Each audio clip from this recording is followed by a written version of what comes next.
మాకు నాడిలో చెప్తుంది. మిగతా అయితే ఉన్నాయంటే ట్రైగ్లిజరైడ్స్ ఉన్నాయి, కొలెస్ట్రాల్ ఉంది, 2 గాల్ బ్లాడర్ స్టోన్స్ లైట్ అయిపోతాయి, ఈ 3 పోతాయి. కానీ సైనస్ది ప్లస్ అక్కడున్న మీ వెదర్కి దానికి కొంచెం ఆపోజిషన్గా ఉంటుంది, దానికి కాస్త ఇబ్బంది ఉంటుంది. కొంచెం జస్ట్ కనిపిస్తుంది బీపీ అప్పుడు చెక్ చేయించుకుంటున్నారా మీరు? ఉందంటే ఏమైనా అనిపించిందా?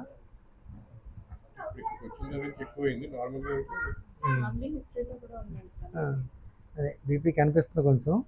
బీపీ కంటే ఇందులో ఉన్నది ఏంటంటే ఈ డయాస్టోలిక్ అంటే బీపీ ఏంటో ముందు ఒకసారి తెలుసుకునే ప్రయత్నం చేయండి. ఈ డయాస్టోలిక్ అనేది ఏదైతే రెండోది ఉందో గుండె నుంచి మెదడుకి సప్లై, ఇక్కడి నుంచి మన లంగ్స్ నుంచి శుద్ధి చేసిన తర్వాత ఇక్కడి నుంచి ఇక్కడికి, ఈ పైన సిస్టోలిక్ గుండె నుంచి కింద కాళ్ళ వరకు.